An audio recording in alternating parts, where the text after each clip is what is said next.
It's the vault. It's the vault from QSP Knives. I just got this a few days ago.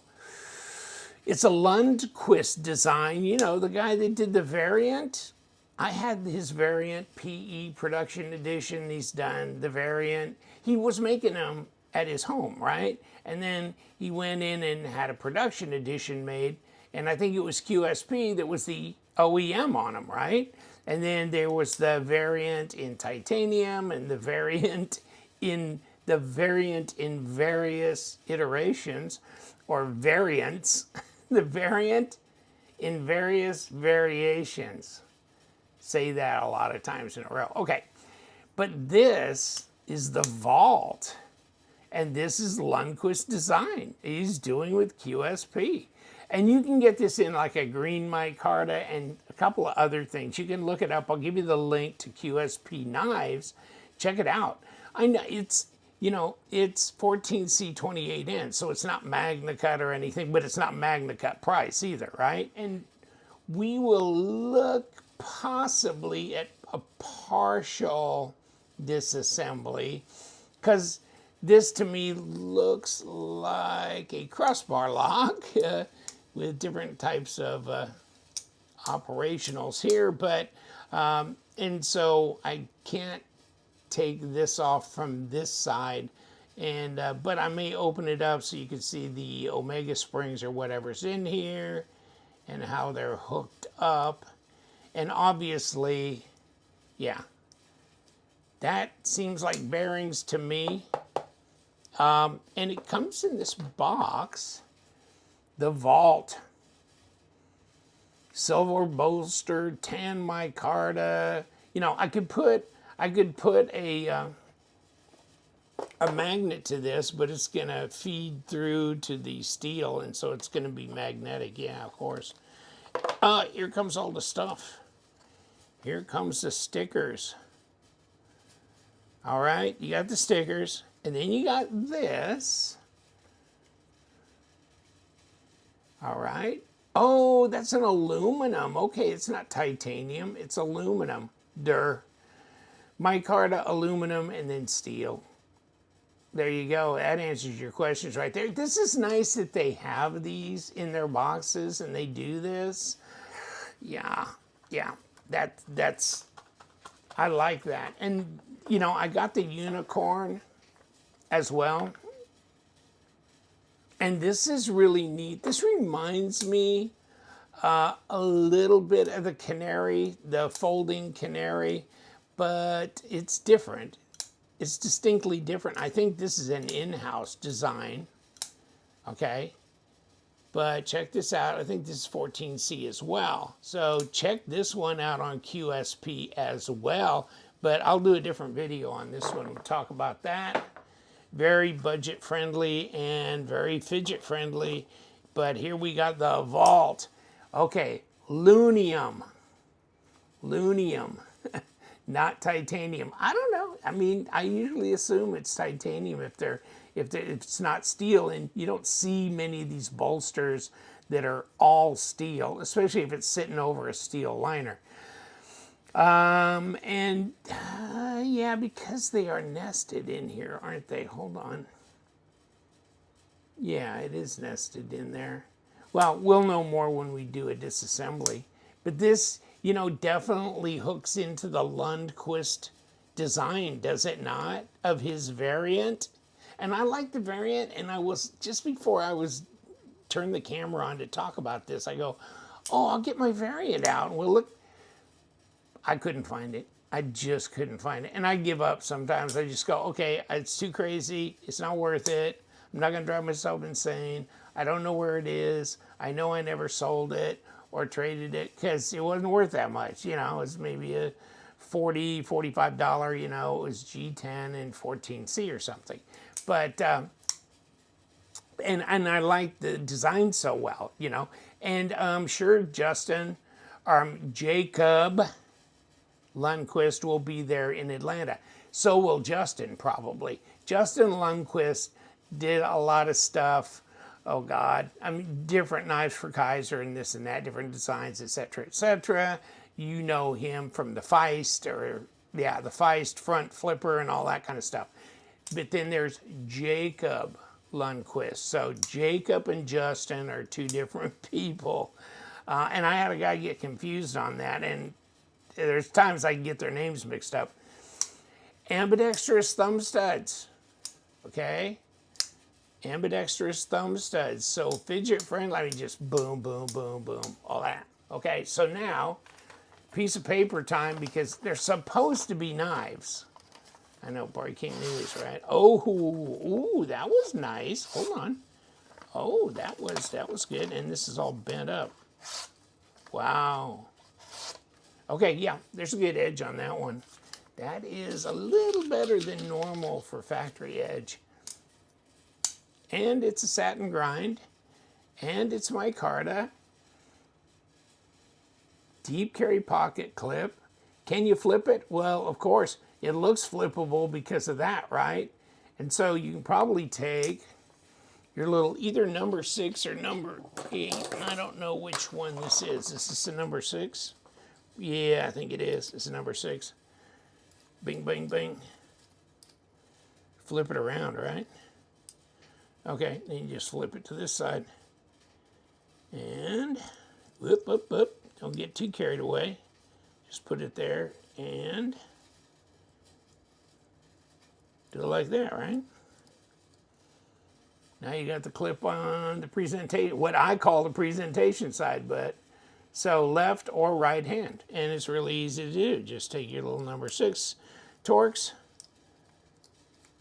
and kick it around. There it is, just like that. Set it right back down and screw it right back into where it was to begin with. If we don't get too crazy with it, and if we can see through the camera and tell what the hell we're doing, and there we are. So I flipped it over and flipped it back within, what, a minute and a half or less than a minute? Yeah, ergos are nice on it.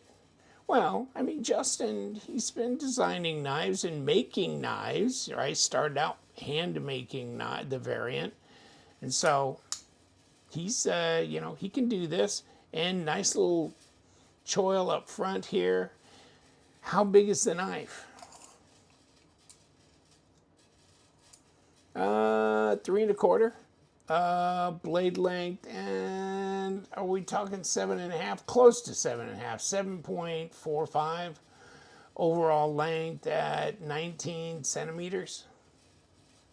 So about 85 millimeter length blade. Okay.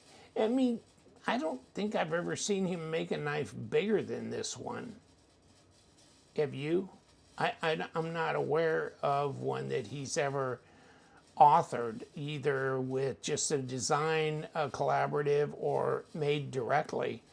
But I think this is about as big as they get. The variant's not this big. This is big for him. But there it is. So it's easy carry in that respect. I don't know. I mean, it doesn't feel especially light. So let's look at ounces. It's 4 ounces. I mean, it's not heavy. I mean, but a knife that's under 7.5 inches could be as little as, you know, maybe 3 or 2.7 or something like that. So it's kind of chunky for its size. Oh, and I'm sorry, I just blew that all away, didn't I? Never mind, I hit the wrong button. Grams, 115. Okay, now you got it both ways. But yeah, ergos are fine. You got to go front position, nice satin grind, stonewash flats up here, ambidextrous thumb studs. I guess you can take these off if you need to. Omega springs. Very fidget friendly, got a backspacer here. It's probably steel. It's centered. Am I getting any play in the, no, I'm not getting play here. Not getting anything here. no lash, no play, no nothing there.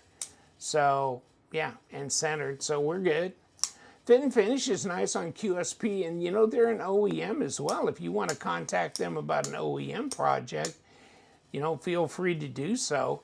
And you know, I'm looking forward to seeing them in Atlanta. I see them at Blade West and SHOT Show and things like that.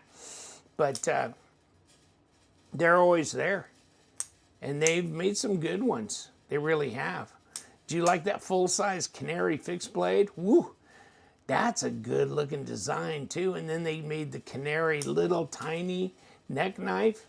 I thought that was awesome. I've got mine. And then I've got the little Canary folder too. So I've gone Canary. I've gone crazy. And then the Penguin. How big a deal has that been? I mean, it's been everywhere. Cavasso made a total Moku Thai Penguin, right? It's just insane. They've taken off. Some of their models have just gone crazy. But yes, I think the Lundquist things that they're doing now, I think they will sell very well also because he's very popular. And he'll probably be in Atlanta as well. So there's that. And here it is. What do you think? Not too heavy, but heavy enough to make you feel like you got something in your hand, you know? And like I said before, ergos, front choil, all the setup there. Reverse grip is fine as well. So, and the fact that you can flip this clip front and back, you know, you can get different color micarta here and there. But overall, very fidget friendly, very carryable. And let's put Mr. Blue to work, Mr. Big Blue. What are we gonna do, Mr. Big Blue? Let's take this off right here. Just take a little peek inside. We don't have to strip it down to everything, but we could just take a little, ooh, you know what? For showing off doing this pocket clip, I gotta take it off again, damn it. Okay, you guys go over here, you yahoos, because I'll never get to this screw. So it begs the question, if this inlay unscrews, will there be some internal screws? Because that usually is the case, right? I mean, how is this being held together if you don't see them from the body, right? And of course we have some internal screws right here, because I'm going, what's holding this in place? And there they go, right? So there's the screws for the micarta. There's your underside of your micarta, and you can see they got machined out areas covering these internal screws. So there they be. Now, here's this aluminum piece. Alrighty. And there is the 0150. And so they've numbered these, right? This matches this. Okay. And there's your omega spring right there. And so you can remove the omega spring. And with these, you might be able to, actually, let me endeavor to do this. Let me see if these are the exact same length though. And they look to be, let's take a look. Yeah, they're the same length. Thank God that that is good. That's a good thing. Now, the omega spring itself coming off shouldn't, in essence, be a big deal. Just comes out from there, and I wonder how. Oh, this swings around. Oh, okay. It just comes around and hooks to the front. Okay. And that means this little dog comes off of here. Okay, so that sits like that, and the tail is the long area that tails back from this front peg here, this little front deal. Okay, so then this comes off of there. Okay, there's the omega spring gone. So then if we got that, will this come off? And yes, it will. Okay, so this gives you the complete look of the knife, and that's nice because they've done a setup that's not like the Axis lock. It's not where you have to knock this all the way back through to take this off, do you? No. But see, this is still hooked up on the other side with the Omega spring. But, I mean, you can take this off and you can clean up your bearings if you need to do it. And then you can put it back without having to take this front piece off. And then you can just knock your blade stop right out of position if you want. Jeez. Come on, dude. Oh. It tried to make past the corner of the mat for me. Okay. But there it is. It's all locked up like that. Okay. We good. So there in essence is your disassembly. Right there you can see it's got bearings. And here's your stop. And here's your action. And it's not necessarily the typical setup for an Axis lock as we know them classically to be, or in fact many crossbar locks are set up as like the Axis lock. So not a problem. And then these Omega springs are specific to which side they are on. So you give it a hook and a crook. Let's see if we can get this little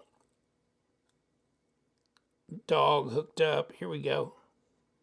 Okay, so now we're going to bring our Omega spring back around, put it in the hole, right like that.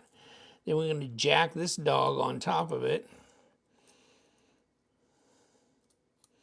because that's the way it goes. Come on. There you go. Don't mess with me.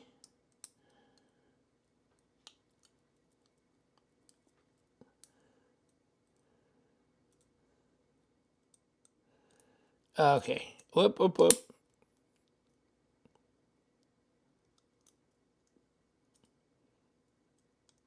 Okay, snapped it together. Good enough. Now we put this cover on. Then we can put the pivot screw on.